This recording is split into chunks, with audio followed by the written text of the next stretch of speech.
क्योंकि आज अंतर्राष्ट्रीय योग दिवस है। हर कोई जानता है कि 21 जून को यानी कि आज दुनिया भर में अंतर्राष्ट्रीय योग दिवस किस तरह से मनाया जा रहा है। कभी भारत तक ये सीमित रहने वाली योग की परंपरा आज पूरे वैश्विक पहचान ले चुकी है। पूरे विश्व में इसे बहुत ही हर्षोल्लास के साथ मनाया जा रहा है। और जिस तरह से शिखा हम सुबह से देख पा रहे हैं, ऐसी तस्वीरें सामने आ रही हैं। कहीं पानी के अंदर तक योग किया जा रहा है। अभी कुछ ही सेकंड, कुछ ही मिनट पहले हमने वो तस्वीरें देखी हैं। तो ये दिखाता है कि भारत की जो एक प्राचीन सभ्यता थी वो कहीं विलुप्त हो गई थी, लेकिन उसे एक पहचान मिली। और पहचान ऐसी मिली कि न सिर्फ भारत में बल्कि पूरे विश्व में आज इस दिन को बहुत ही हर्षोल्लास के साथ मनाया जा रहा है। बिल्कुल दीपिका, शरीर, मन और आत्मा के संतुलन को ये एक संदेश देता है। इसका संदेश देने वाला जो योग है अब केवल एक व्यायाम पद्धति नहीं है, बल्कि स्वस्थ और संतुलित जीवन का माध्यम बन चुका है।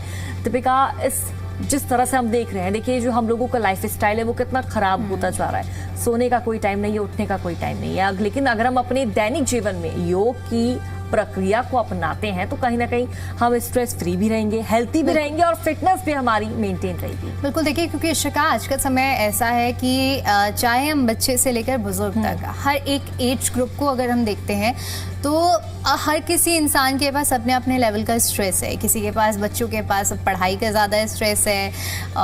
यूथ की बात करें तो उनके पास अपने सेट ऑफ प्रॉब्लम है। जो वर्किंग है उनके पास अपनी प्रॉब्लम है और बुजुर्गों के अपने इश्यूज़ हैं। तो अब उस मेंटल पीस को आप कैसे अटेन कर सकते हैं? पहले के ज़माने में तो बहुत सी चीज़ें ऐसी होती थी कि आपको कहीं स्पेशली योग क्लासेस लेने के लिए जाना नहीं पड़ता था। लोग अपने घरों में ही वो शेड्यूलिंग करते थे। लेकिन अब चीज़ें धीरे धीरे चेंज हो रही हैं। तो मुझे ऐसा लगता है कि आज का दिन बहुत खास है। और हम देखते हैं कि कुछ लोग सिर्फ आज के दिन को मनाने के लिए, सेल्फी लेने के लिए, सोशल मीडिया पर पोस्ट करने के लिए योग करते हैं। लेकिन मुझे ऐसा लगता है कि हमें रोज़ाना योग करना चाहिए, उसे अपने जीवन का हिस्सा बनाना चाहिए और तभी एक अच्छी लाइफस्टाइल की तरफ हम बढ़ सकते हैं। और इसीलिए देखिए इस बार की जो थीम रखी गई है वो स्वस्थ उम्र बढ़ाने के लिए योग, ये थीम रखी गई है जो बताती है कि योग केवल युवाओं के लिए नहीं बल्कि हर एक आयु वर्ग के लिए लोग जो हैं उनके लिए बहुत लाभकारी है। बिल्कुल दीपिका, लाभकारी तो है ही। इसके साथ अब ये जानते हैं कि योग भारत में कैसे आया और योग भारत से दुनिया तक कैसे पहुंचा। अंतर्राष्ट्रीय योग दिवस की शुरुआत कैसे हुई? 21 जून ही देखिए अंतर्राष्ट्रीय दिवस के रूप में क्यों चुना गया, योग क्यों इतना महत्वपूर्ण है। तो भारत से दुनिया तक का जो सफर है ये आप समझिए। योग की उत्पत्ति 5000 साल पुरानी है।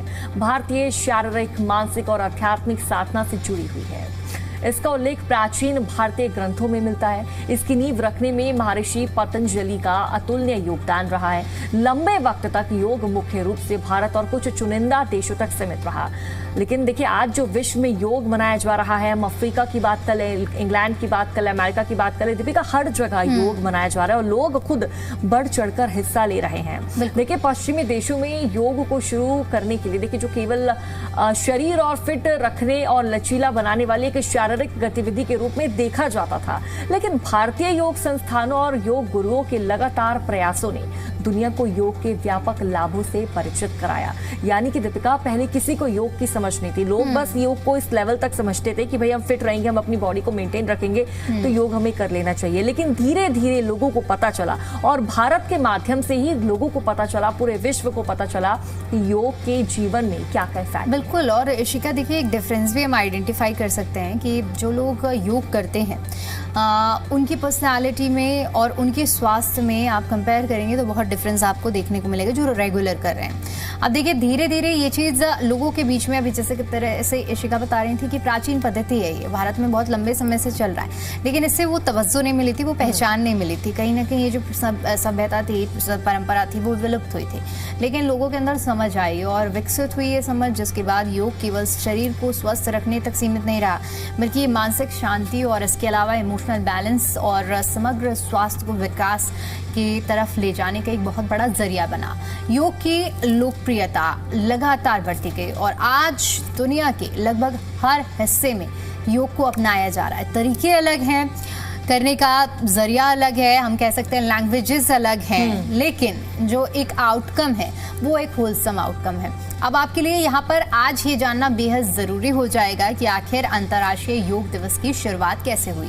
तो देखिए, साल था 2014 जब भारत के प्रधानमंत्री नरेंद्र मोदी ने संयुक्त राष्ट्र में योग को समर्पित एक विशेष दिवस मनाने का प्रस्ताव रखा गया।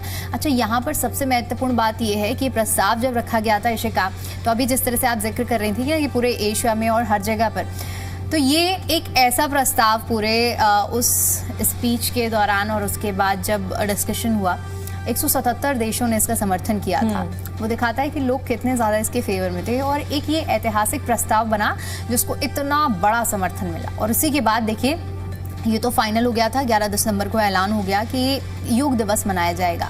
लेकिन 21 जून को ही क्यों चुना गया, ये भी जानना आपके लिए बेहद जरूरी है। तो इशिका, बताइए इसके पीछे। बिल्कुल, क्योंकि यह उत्तरी गोलार्ध का सबसे लंबा दिन माना जाता है और कई संस्कृतियों में इसका विशेष महत्व भी माना जाता है। इस प्रस्ताव को लेकर अभूतपूर्व समर्थन मिला और जिस तरह से हम जानकारी आपको देख रहे हैं कि यूएन के 177 सदस्य देशों ने इस प्रस्ताव का सह प्रायोजन किया। यानी कि देखिए दीपिका, इसके सिर्फ और सिर्फ प्लस पॉइंट है, बेनिफिट्स है, कुछ नुकसान नहीं है, कुछ डिसएडवांटेज नहीं है। अगर आप अपने दैनिक जीवन में योग का प्रयोग करते हैं, योग को अपनाते हैं, तो कहीं ना कहीं हर बीमारी से आप निरोग रहेंगे। जो किसी भी देखिए जिस भी तरह की एक्टिविटी का हम बात कर ले, बिजी लाइफ, बिजी शेड्यूल की बात कर ले, स्ट्रेस को कम करने की बात कर ले, फिगर को मेंटेन करने की बात कर ले, स्पेशली महिलाओं के लिए, या फिर हम प्रेगनेंसी की बात कर ले, प्रेगनेंसी के बाद जिस तरह की तस्वीरें सामने आती है, जो चेंजेस दीपिका फीमेल्स की बॉडी में होते हैं, तो उनको तो स्पेशली योग जरूर अपनाना चाहिए। और इसीलिए शुरू में हमने जिक्र किया कि कोई भी एज ग्रुप हो, बच्चों से लेकर बड़े यूथ, हर कोई जो योग जिसको करना चाहिए और आज एक प्लेज लेनी चाहिए कि सिर्फ आज के दिन तक नहीं बल्कि रोजाना योग को हमें अपने हिस्सा बनाना चाहिए जीवन का। बिल्कुल दीपिका, आप योग की बात तो करी, लेकिन अब जो हम आपको खबर बताने जा रहे हैं वो बच्चों से, अभ्यर्थियों से जुड़ी हुई और बहुत ही महत्वपूर्ण खबर है। इस खबर को ध्यान से सुनिएगा। पेपर लीक होने के चलते रद्द किए गए नीट यूजी की परीक्षा कड़े सुरक्षा इंतजामों के बीच 21 जून यानी कि आज दोबारा आयोजित की जा रही है। री नीट का एग्जाम होने जा रहा है। देखिए, इस परीक्षा में देश भर के 22 लाख से ज्यादा जो बच्चे हैं, अभ्यर्थी हैं, छात्र हैं, वो शामिल होंगे।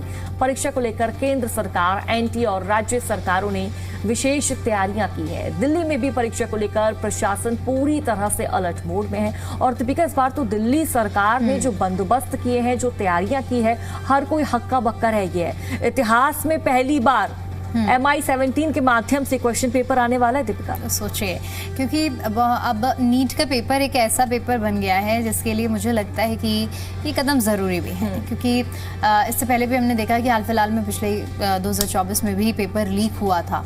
तो अब अगर इस तरह से पेपर लीक होते हैं तो बच्चों के लिए बहुत ज़्यादा सेटबैक होते हैं। इसी बार हम देख रहे हैं कि मेरे भी कुछ नोन थे जिन्होंने एग्ज़ाम दिया। एक तो सबसे बड़ी बात ये होती है कि पेपर आपका कैसा भी गया, एक जो हम लोगों ने भी अपने स्कूल लाइफ में, कॉलेज लाइफ में पेपर खत्म होने की खुशी और उसके बाद फ्री होने की खुशी बहुत ज़्यादा मतलब नेक्स्ट लेवल की होती है। अब आप सोचिए कि जब 3 मई को पेपर हो गया तो बच्चों ने अपने उनके प्लान्स थे कहीं घूमने जाने का कुछ, क्योंकि इसके बाद लाजमी है कि उन्हें कॉलेज में एडमिशन मिलेगा, तो वो सारे प्लान्स खराब हुए। और वो जो उन्होंने पेपर दे दिया, पेपर देने के बाद सोचा कि अब हम घर आएंगे और फ्रीडम से वो करेंगे, तो फिर वो पढ़ाई में लग गए। तो ये सबसे बड़ा हैक्टिक टास्क होता है। हालांकि ये प्रयास जो हैं, अब यही कामना रहेगी कि ये पेपर बहुत अच्छे से सफल हो जाए और आगे इस तरह पेपर लीक ना हो।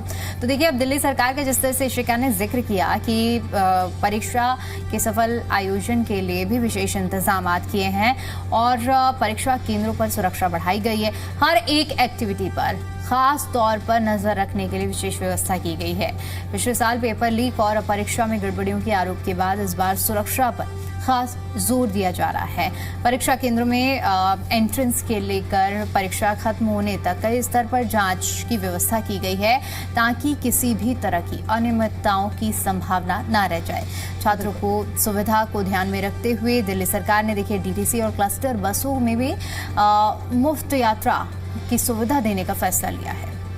मतलब दीपिका, इससे अच्छा फैसला तो कोई हो ही नहीं सकता। हर तरह से बच्चों को दिल्ली सरकार द्वारा, केंद्र सरकार द्वारा इंतजामात मुहैया करवाए जा रहे हैं। हर तरह से बच्चों को सुविधा दी जा रही है कि भाई अब इस बार कोई भी त्रुटि नहीं होनी चाहिए, कोई भी लापरवाही बरतनी चाहिए और भविष्य, बच्चों के भविष्य के साथ बिल्कुल भी खिलवाड़ नहीं होना चाहिए। देखिए, इससे अभ्यर्थियों को परीक्षा केंद्र तक पहुंचने में आसानी होगी। जिस तरह से एसी वाली डीटीसी बसों को फ्री किया गया है, उन्हें अतिरिक्त खर्च नहीं करना पड़ेगा, कहीं ना कहीं उनके पैसे भी बचेंगे। परीक्षा दोपहर 2 बजे से शुरू होगी और शाम 5:15 तक ये परीक्षा चलने वाली है। और एक निर्धारित यानी कि एक फिक्स टाइम इसका दिया गया है बच्चों को कि भाई ये समय है आपका और इससे पहले आप अपने परीक्षा केंद्र पहुंच जाइए, ये सलाह दी गई है। साथ ही एडमिट कार्ड और जरूरी पहचान पत्र साथ रखने को कहा गया है। परीक्षा केंद्रों के आसपास भीड़ नियंत्रण और सुरक्षा के लिए अतिरिक्त पुलिस बल तैनात किया गया है। कई जगहों पर सीसीटीवी निगरानी और अन्य सुरक्षा इंतजाम भी किए गए हैं ताकि परीक्षा पूरी तरह निष्पक्ष और शांतिपूर्ण माहौल में संपन्न हो सके। सरकार और एनटीए का कहना है कि इस बार परीक्षा को लेकर सावधानी बरती गई है, पहले से ज्यादा सावधानी बरती गई है। चप्पे चप्पे पर आप देखेंगे हर एक लेवल पर आपको सिक्योरिटी देखने को मिलेगी, सावधानी सुविधाएं देखने को मिलेगी। इसके साथ ही उद्देश्य यही है कि देखिए छात्रों को किसी तरह की परेशानी ना हो और परीक्षा प्रक्रिया पर उनका पूरा मजबूत भरोसा बना रहे। यानी कि देखिए आज अगर हम बात करें तो लाखों छात्रों के भविष्य से जुड़ी हुई इस परीक्षा पर पूरे देश की नजरें रहेंगी। जो इससे जुड़ा हुआ भी नहीं है ना शिका, वो हेडलाइंस पढ़ के आप कह सकते हैं कि एक लिंक बन चुका है। नीट परीक्षा क्या ये शांतिपूर्ण तरीके से हो जाएगी और पेपर होने के बाद कहीं ऐसा तो नहीं है कि फिर से एक सेटबैक मिलेगा। तो प्रशासन की भी ये कोशिश है कि परीक्षा बिना किसी विवाद या गड़बड़ी की सफलतापूर्वक संपन्न हो जाए और ज़रूरी है कि बच्चों को एक बड़ी राहत मिले, क्योंकि ऐसे जो एग्ज़ाम होते हैं उसकी तैयारी दिन रात बच्चे करते हैं और चाहते भी हैं कि पेपर अच्छे से हो जाए और उसके बाद उनका रिजल्ट भी अच्छे से आए। खैर ये तो बात हुई नीट आज, क्योंकि बड़ा दिन है और ज़रूरी है कि जो तैयारियां की गई हैं वो पूरी हो और अच्छे से पूरी हो। अब आगे बढ़ते हैं और बात कर लेते हैं, क्योंकि दिल्ली में अगर आप रहते हैं और दिल्ली की सड़कों पर आप निकलते हैं तो लाजमी है कि आप रोज़ाना ट्रैफिक जाम से परेशान ज़रूर होते होंगे, लेकिन अब आपको ट्रैफिक जाम से परेशान नहीं होना पड़ेगा। राहत दिलाने से जुड़ी हुई एक खबर हम आपको बताने जा रहे हैं। देखिए राजधानी में करीब 12,000 करोड़ रुपए की लागत से एलिवेटेड रिंग रोड कॉरिडोर बनाने की तैयारी की जा रही है।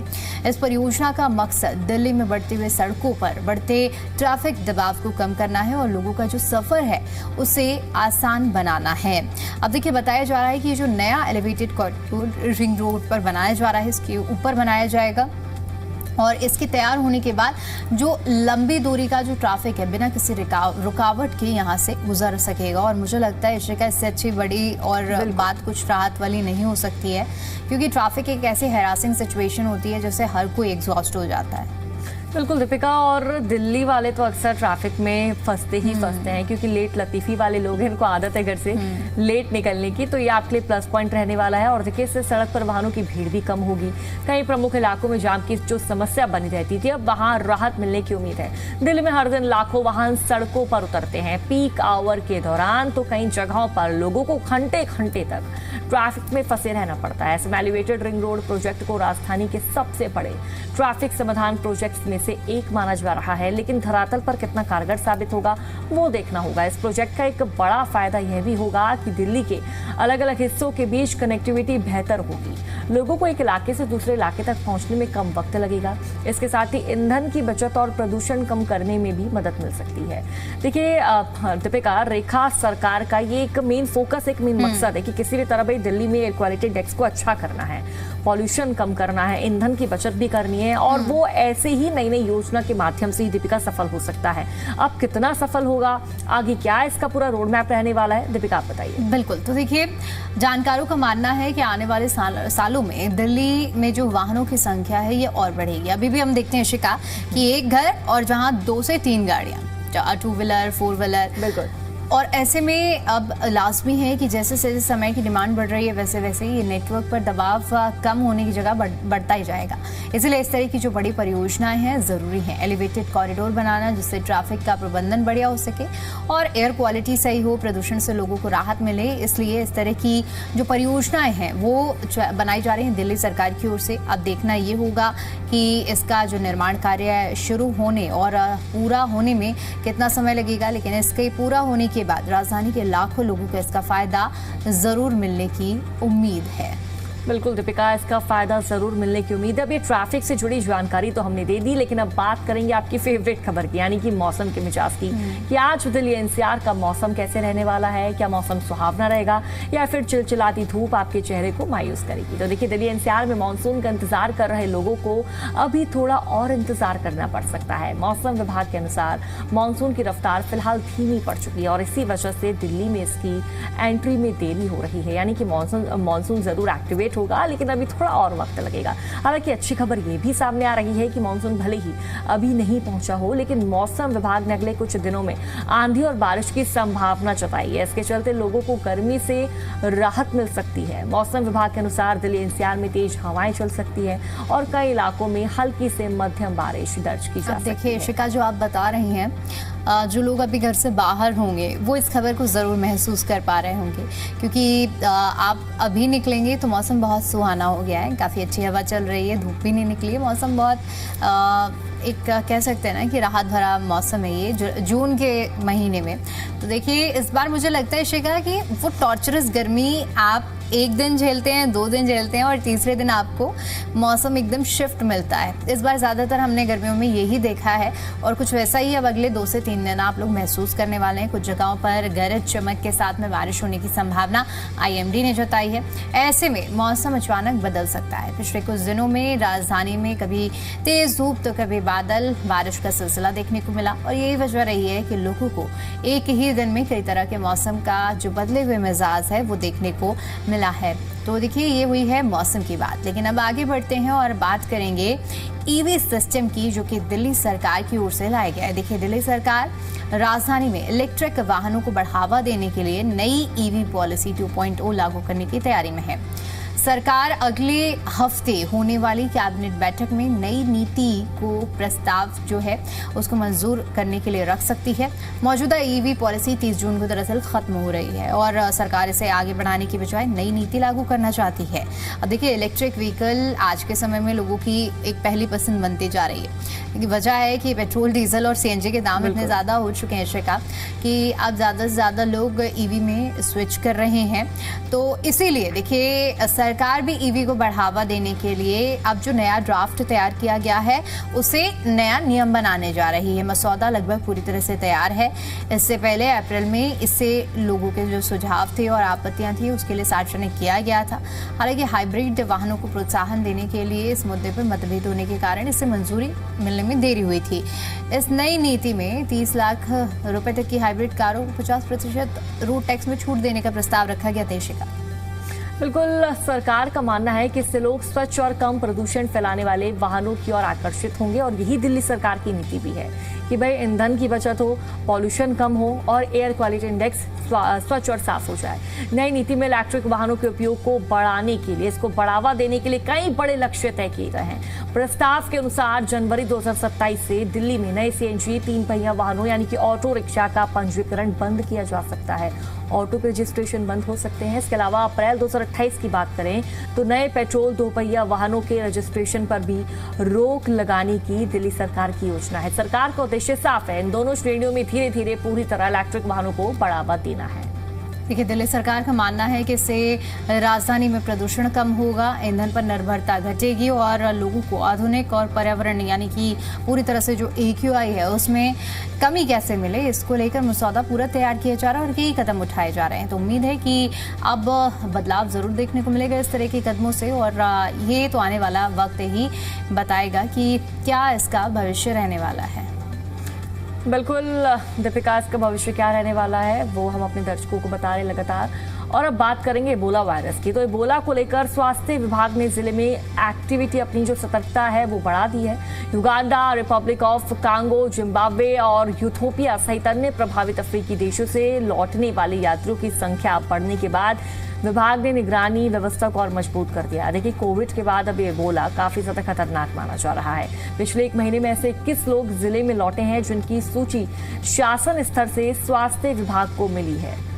बिल्कुल, तो देखिए खतरनाक वायरस है ये, और इसीलिए ज़रूरी है कि लक्षण अगर हैं तो उसके लिए आप अपने ज़रूरी कदम उठाएं। अब चलिए आगे बढ़ लेते हैं और बात कर लेते हैं फ्यूल की, कि पेट्रोल और डीजल के दाम क्या हैं। आज दिल्ली में बात करें तो 102 रुपये 12 पैसे पर लीटर है। डीजल की बात करें तो 95.20 प्रति लीटर है। CNG 83.09 प्रति किलोग्राम है। बिल्कुल दीपिका, नोएडा के दामों की बात करें 102 रुपये 9 पैसे हैं, और डीजल की बात करें 95 रुपये 56 पैसे, CNG 91 रुपये 70 पैसे। गुरुग्राम की बात करें 102 रुपये 69 पैसे है, 95 रुपये 20 पैसे डीजल का प्राइस है गुरुग्राम में, और CNG की बात करें तो 88 रुपये 12 पैसे पर किलोग्राम CNG के जो दाम हैं वो बने हुए हैं। तो ये तो बात हुई पेट्रोल और डीजल की। अब चलिए आपको बता देते हैं सोने और चांदी के भाव।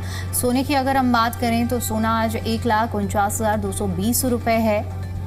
बिल्कुल, देखिए गोल्ड लगातार जिस तरह से हम दीपिका देख रहे हैं कि चेंजेस देखने को मिल रही है, और 1,41,120 रुपये फिलहाल ये गोल्ड का रेट बना हुआ है। चांदी की बात करें दीपिका तो 2,50,000 रुपये के करीब जो चांदी का भाव है वो बना हुआ है।